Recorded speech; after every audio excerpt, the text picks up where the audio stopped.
I'm a sick man. I'm an angry man.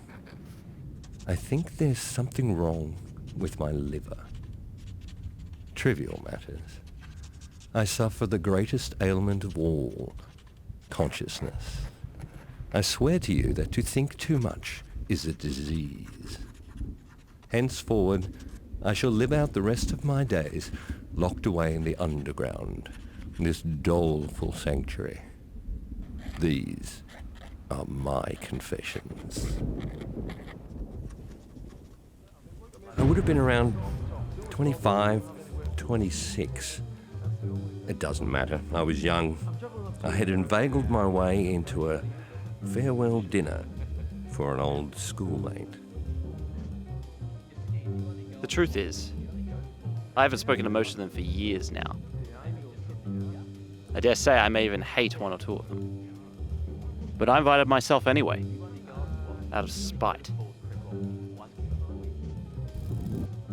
There was Simonov, who made it a point to avoid acknowledging my presence that entire evening.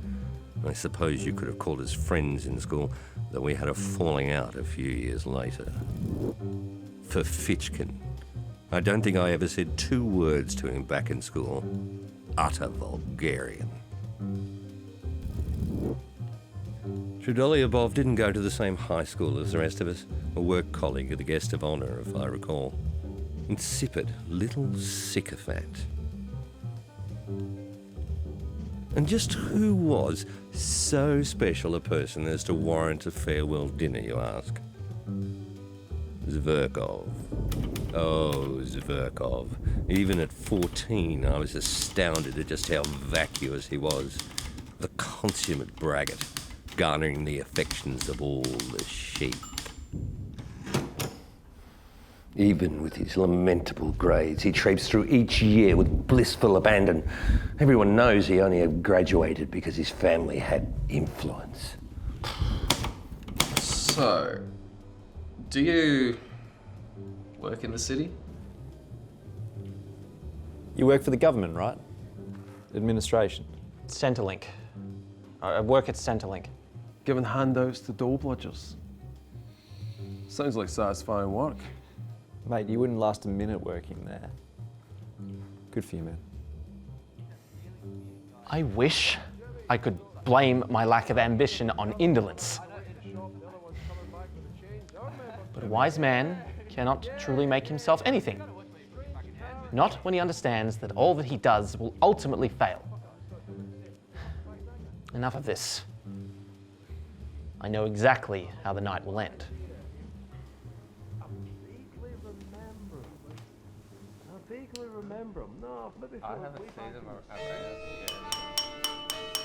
Gentlemen, if I may have your attention. Friedrich Nietzsche once said, "He who fights most..." I would give a rousing speech about truth, life, and the nature of free will, enthralling them with my rare erudition and pointed wit. A true privilege indeed. And then I said, "Well, forgive me, sir, but you would know your Kierkegaard from your Nietzsche."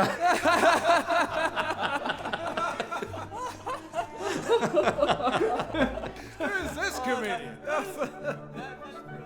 Only then would Zverkov see my true merit. Yet I would comfort him in his moment of impotence, assuring him that I am just a man, like any other, and that he shouldn't be intimidated by me. And then we would become fast friends. And just as I would teach Zverkov all the wonders to be found in philosophy and literature, he in turn would teach me how to throw a punch, protecting me from the dangers of the world. And then he'd invite me to his wedding, perhaps even making me his best man. And our bond would be so strong that we'd cease to be friends, instead be as brothers forever.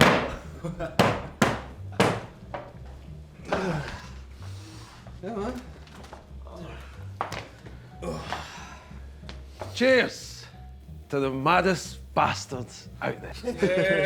Yes.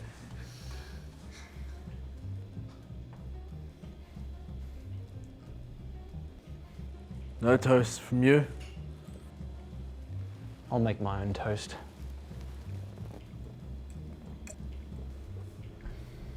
It's all right.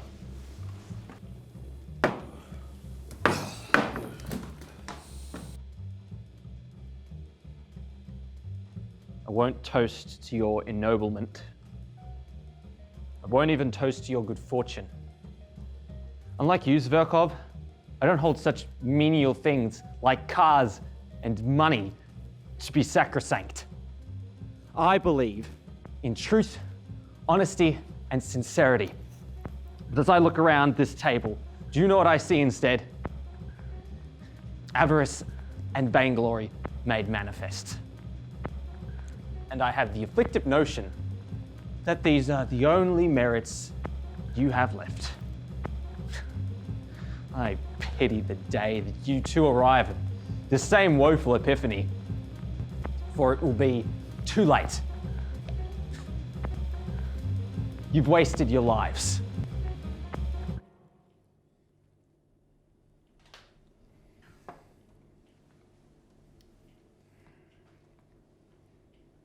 Why are you here?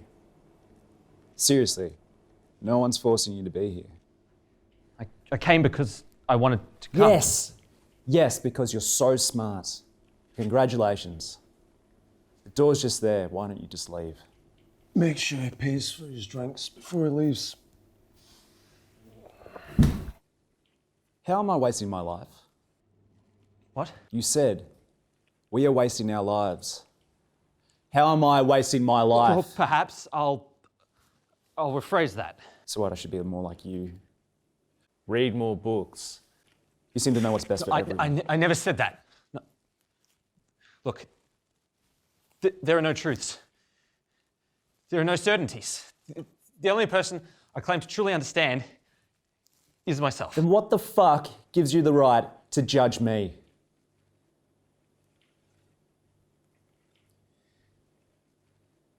Well, maybe you and I should just step outside. Just you and me.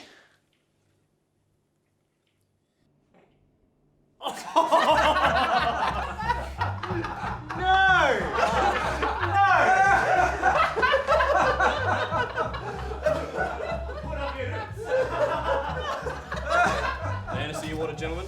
Yes, finally. Can we get 4 glasses, please? Oh my god.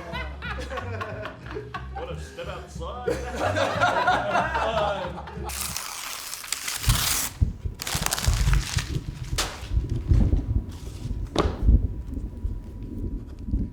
I remember as I stewed in my own misery for the rest of that night, thinking to myself, these men of action who can avenge their wrongs and generally stand up for themselves, how do they do it? Men like that go straight for their goal, like a mad bull charging with its horns down, to be stopped, if at all, only by a stone wall.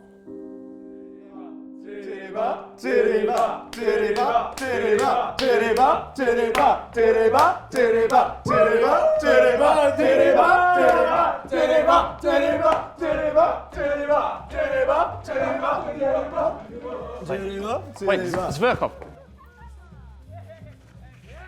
I think it's about time you called it a night, don't you? I must apologize. I know I offended you. Offended me? Mate, there is nothing you could ever say that would offend me. Do you understand me?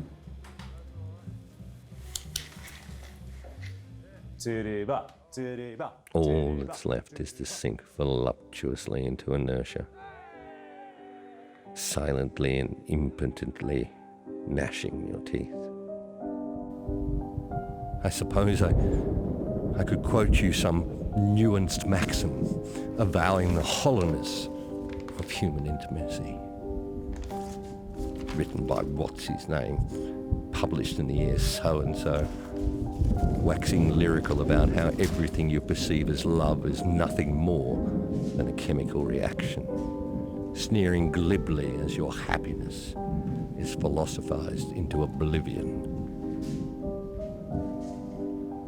Why, then, after all that, does my heartache still